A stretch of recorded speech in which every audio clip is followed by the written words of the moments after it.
Hello, this is a video response to God is One Person, Trinitarian Objections Answered Part 6 by KingJamesVideoMan. This is a revisit of Genesis and the whole let us make man in our image thing. And a continuation of trying to show oneness and God by using the word image. So the first thing we would want to look at is the fact that man is one spirit, one soul, and one body proves that God is also. This is why we are in His image. If God is three persons, we would have to be three persons also to be in His image. But God is one person, and we are in that image and are one person also.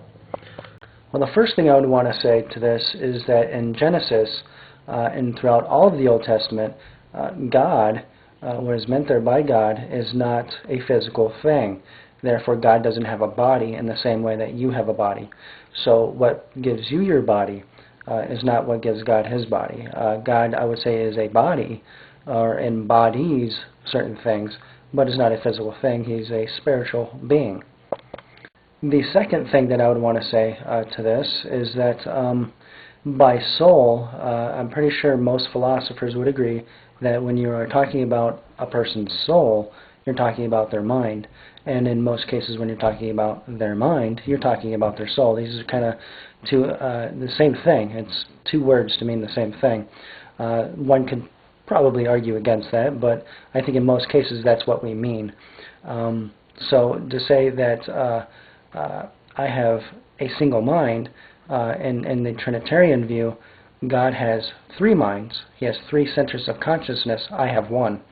To say that I am in God's image in any way in comparison to this, well, God has cognitive faculties. So do I. It just so happens that mine is a single center of consciousness. He has three. In order to show that this doesn't fit, you would have to somehow demonstrate that a single being or entity could not have three minds. And I don't know how exactly you would be able to show that. Now, to say that God is a single spirit, I agree. God is a single spirit. I am also a single spirit. So clearly, I am the same, an image, in terms of being a single spirit. It just so happens that God's single spiritness has three centers of consciousness. I have one. To say that one of the most important things to a Trinitarian is God's image is very misleading and incorrect. It's God's nature that is important. His nature is that of triune nature, a tripersonal nature. His image, as it were, in terms of us having His image, that is, we are free will. We have free will. We are moral agents, and we have cognitive faculties, and that's how we are in His image.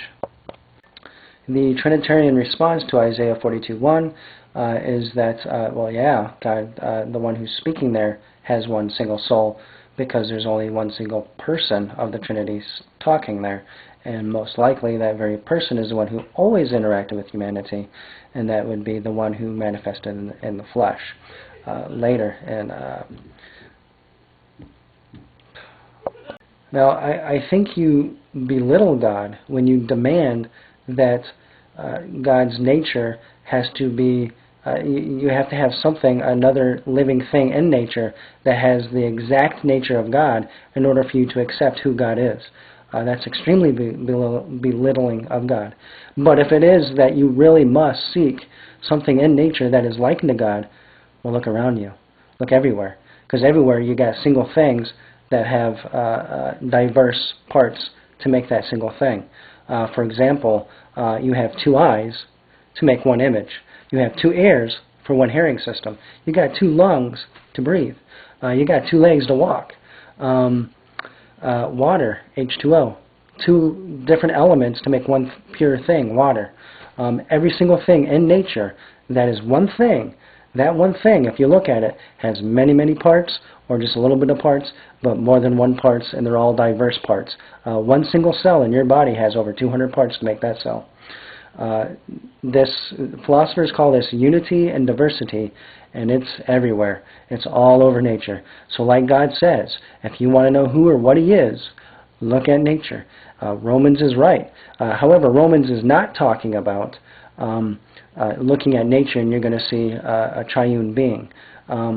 No, that's not what God's saying. However, I guess you could stretch this a little bit if you want to and point out that there are mutant creatures such as cows with 3 heads, there's sheep with 2 heads, both with their brains fully functional.